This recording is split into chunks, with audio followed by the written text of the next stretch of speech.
अभी हमारे साथ नगर निगम के उप नेता प्रतिपक्ष और अधिवक्ता यहाँ पर उबेश शेख जी हैं। मैं उनसे भी जानना चाहूंगा कि जिस प्रकार से बुलडोजर बाबा ने यहाँ पर यूपी के अंदर जिस प्रकार के नाम नेम प्लेट लगाने की बात की गई थी, लेकिन अभी कोर्ट का आदेश आया कि इसमें अब रोक लगा दी। इस बात को लेकर क्या कहेंगे? देखिए, ये जो राजनीति है उत्तर प्रदेश की, उनका अपना एक जो एजेंडा है वो निहायत ही ऐसा एजेंडा है जो भारत के अंदर दो समुदाय के बीच में हमेशा से एक हिंदू मुस्लिम करने वाली राजनीति का एजेंडा रहा है। जहाँ तक अभी उत्तर प्रदेश की सरकार दुकानों पर नाम लगाने के ताल्लुक से राजनीति कर रही है, तो मैं बता देना चाहता हूँ कि भारत में हमारा अपना एक संविधान है। अगर एक मुसलमान अपनी दुकान का नाम भारत शाकाहारी भोजनालय रखना चाहे, तो क्या उसके फंडामेंटल राइट्स को, उसके मूलभूत अधिकार को आप रोक सकते हैं कि वो अपनी दुकान का नाम भारत शाकाहारी भोजनालय नहीं रख सकता? या एक कोई गैर मुस्लिम है, कोई हिंदू भाई है हमारा भारत का रहने वाला, वो अपनी दुकान का नाम अगर कहीं वो चौराहे पर या रास्ते में कोई राजमार्ग पर या अपने किसी सिटी के अंदर अगर वो राम रहीम होटल रखना चाहे, तो वो क्या हिंदू व्यक्ति राम रहीम नाम का होटल नहीं रख सकता? उसके ऊपर रोक लगा देंगे आप? कोई हिंदू व्यक्ति अगर मांसाहारी भोजनालय चलाना चाहे, तो भारत के संविधान के अधीन क्या उस हिंदू व्यक्ति को मांसाहारी भोजनालय चलाने का अधिकार नहीं है? या किसी मुस्लिम व्यक्ति को शाकाहारी, शुद्ध शाकाहारी भोजनालय चलाने का अधिकार नहीं है? अब उसके ऊपर नाम रखने का अधिकार, तो ये तो मेरी चॉइस है कि मैं क्या नाम रखूं। मुझे नाम रखने पर प्रतिबंधित नहीं किया जा सकता। भारत के संविधान के अधीन मैं कुछ भी नाम रख सकता हूं जो मेरे भारत के प्रति प्रेम को दर्शाता हो, चाहे मैं हिंदू हूं या मुसलमान हूं, सिख हूं, ईसाई हूं।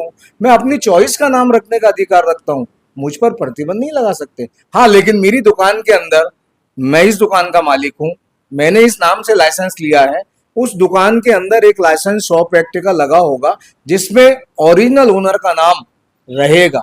बहुत सारी मुस्लिम दुकानें ऐसी हैं जो मालिक चलाते हैं, लेकिन उनकी दुकानों पर सारे की सारे कर्मचारी हिंदू व्यक्ति काम करते हैं।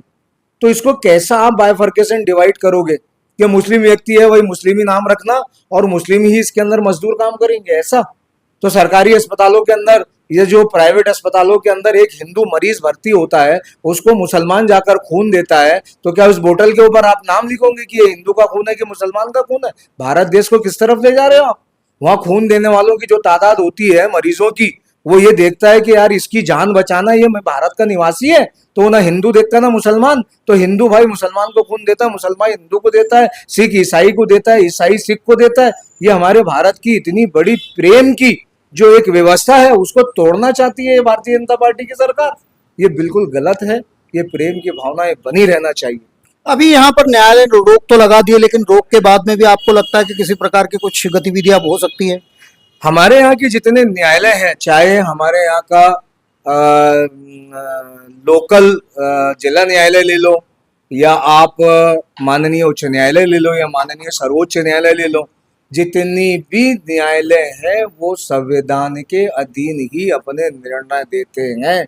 जहां उनको ऐसा लगता है कि किसी के मूलभूत अधिकार का हनन हो रहा है, वहां पर सुप्रीम कोर्ट या हाई कोर्ट ऐसे मामलों की सुनवाई करता है और एज पर कॉन्स्टिट्यूशन वो अपने फैसले सुनाता है। और निश्चित रूप से सुप्रीम कोर्ट ने कॉग्निजेंस लिया है, उस पर रोक लगाई है, तो कहीं ना कहीं ये बात जो है हमारे भारत देश की एकता, अखंडता को निश्चित रूप से खंडित करने वाला और हमारे मानव की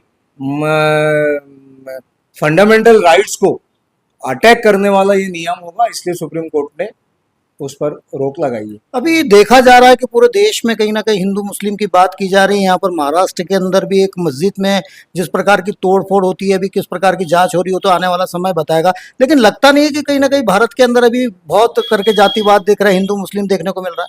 देखिए, ये जो जहर फैलाने का काम भारतीय जनता पार्टी ने पिछले 25-30 सालों से किया है, तो कुछ चंद असामाजिक तत्वों पर इसका असर हुआ है।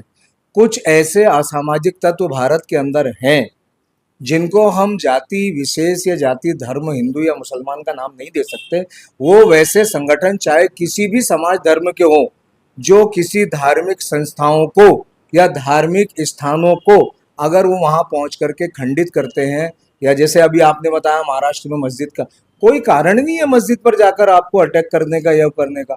और सरकार को ऐसे धार्मिक स्थलों पर अटैक करने वाले व्यक्तियों के खिलाफ राजद्रोह का मुकदमा कायम करना चाहिए। जो भी हमारा नया कानून बना है उसमें ये समझ लीजिए कि एक सरकार है, वो सरकार हिंदू मुस्लिम सिख ईसाई सबको प्रोटेक्शन दे रहा है, और किसी धार्मिक स्थल को आपने अटैक कर दिया तो राजद्रोह की श्रेणी में आता है।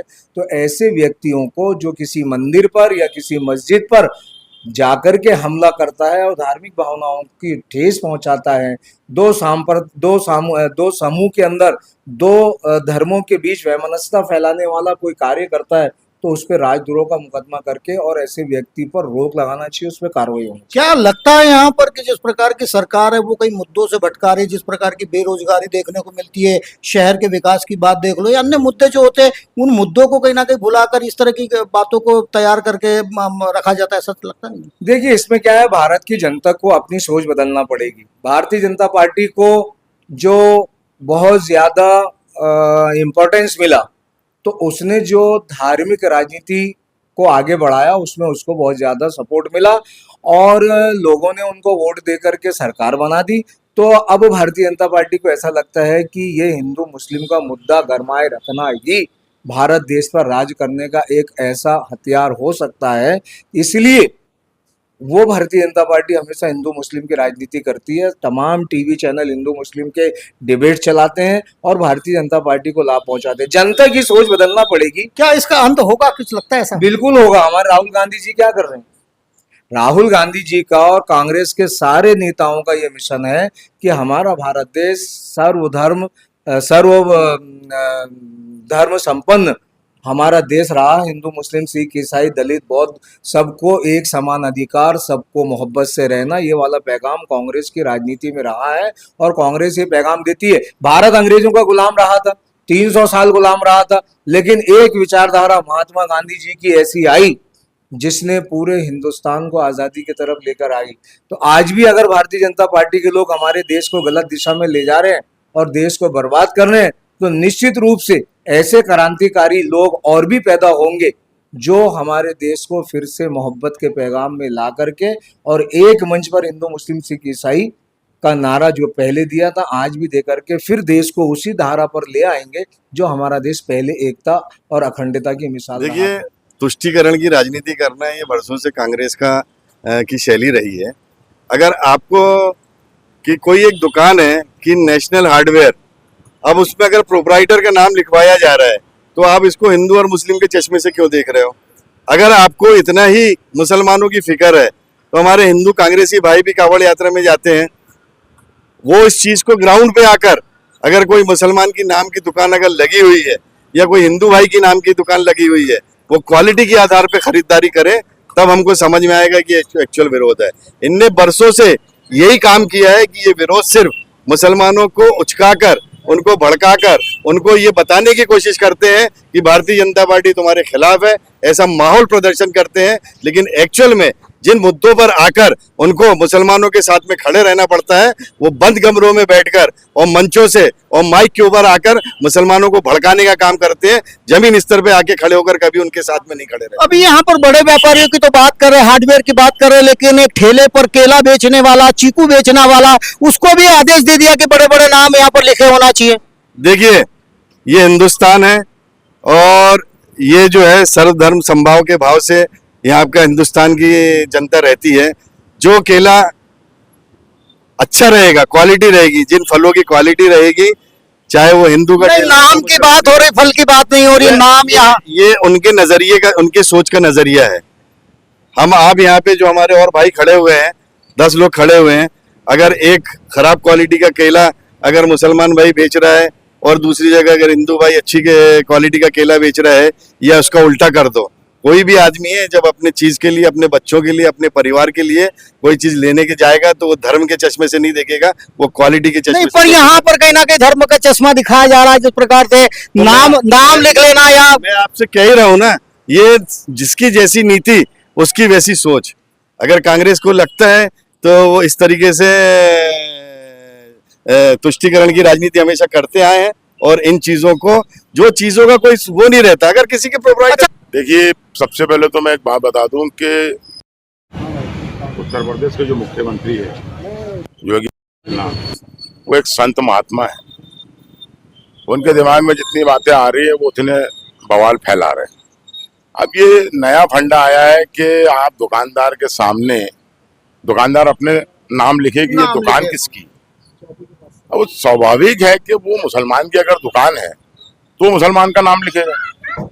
अब जैसे श्रावण का जो महीना चल रहा है, एक पवित्र महीना होता है। अब इसमें लोग मांस, मच्छी, अंडे, शराब नहीं पीते, एक अपनी एक श्रद्धा लेकर चलते हैं। तब उनके दिमाग में ये आएगा कि यार ये तो मुसलमान की दुकान है, ये तो मांस खाता होगा, इसकी दुकान से मैं सामान क्यों खरीदूं। सीधा सीधा भेदभाव वाला मैटर है हमारे हिंदुस्तान में। या तो एक ऐसा फरमान निकाल दो आप कि हिंदुस्तानी दुकान, भारत की दुकान, इंडिया की दुकान। अब उसमें आप लिखोगे एक नाथ, शिवनाथ, भोलेनाथ, फिर इधर लिखोगे रहमान, उस्मान, सुलेमान। तो ये एक मेरे हिसाब से देश में फूट डालने वाली बात, फूट डालने वाली बात कहीं ना कहीं लगती है। फूट डालने वाली बात ही है। क्योंकि अगर कोई कट्टर, जैसे कट्टर हिंदू होता है कि नहीं होता है, ये तो राजनेताओं ने बना दिया उनको। हमारे हिंदुस्तानी होते हैं, हिंदू मुसलमान सब मिलकर सारे काम करते हैं। लेकिन अगर उसके दिमाग में आप ये भरेंगे यार वो तो मुसलमान की दुकान है, वहां से काय को ले रहा है, तो आदमी नहीं लेगा। आप बचपन से रह रहे हैं लोगों के बीच में, कई हिंदू दोस्त हैं आपके, लेकिन लगता है कि पहले और अभी में क्या फर्क लगता है? कहीं ना कहीं जातिवाद देखा जा रहा है। देखिए, पहले में और अभी में तो जमीन आसमान का फर्क आ गया। क्योंकि हमारे टाइम में जो हम लोग मतलब स्कूल पढ़ते थे, तो अगर मेरे कोई दोस्त का हिंदू का झगड़ा हो जाता था तो हम चार मुसलमान जाके वो जिससे वो लड़ता था, वो भले ही मुसलमान था, उसको पीट देते थे क्योंकि तूने मेरे दोस्त को क्यों मारा। हम ये बोलते ही नहीं थे कि वो हिंदू है कि मुसलमान है। लेकिन आजकल हमारे देश में ये जो भी हो रहा है ये गलत हो रहा है। हिंदुस्तान को हिंदुस्तान रहने दो यार, उसको मत बांटो, ना कलर में बांटो, ना जात बिरादरी में बांटो। कलर बांट लिया हमारे हिंदुस्तान, कलर बांट लिए, भगवा कलर बांट लिए, हरा कलर बांट लिया, ब्लू कलर बांट लिया। ये कोई तरीका है यार? अरे इंसान हो, इंसान की तरह रहो यार। मैं तो इंसान हूँ, इंसानों की तरह बात करूंगा, इंसानों की तरह रहूंगा। लेकिन ये जो नए नए फरमान आ रहे हैं, पहली बात तो ये जो बुलडोजर बाबा बोल के डराया जा रहा है, ये भी गलत है। किसी का आशियाना तुम तोड़ देते हो जरा सी गलती की वजह से। अरे एक परिवार में एक गुंडा पैदा हो गया तो इसका मतलब ये कि पूरे खानदान को सुला देना। आप घर बनाने में कितनी तकलीफ जाती है, तो ये तरीके गलत। अभी नाम लेकर मध्य प्रदेश में भी कई संगठन उठ रहे हैं, फिर कैसा? कि हमारे यहाँ अगर हिंदू संगठन इसकी पहल कर रहे हैं तो उनका काम है ये करना, वो करे। लेकिन सरकार को ये समझना चाहिए कि सरकार कम से कम इन सब चीजों पर रोक लगाए, हिंदू मुसलमान को बांटे नहीं। और नहीं तो फिर तो भैया अब आप उसको परमात्मा बोल दो, अल्लाह बोल दो, मालिक बोल दो, वही है बस सहारा। बाकी तो सब इंसानियत यहाँ से खत्म हो रही है।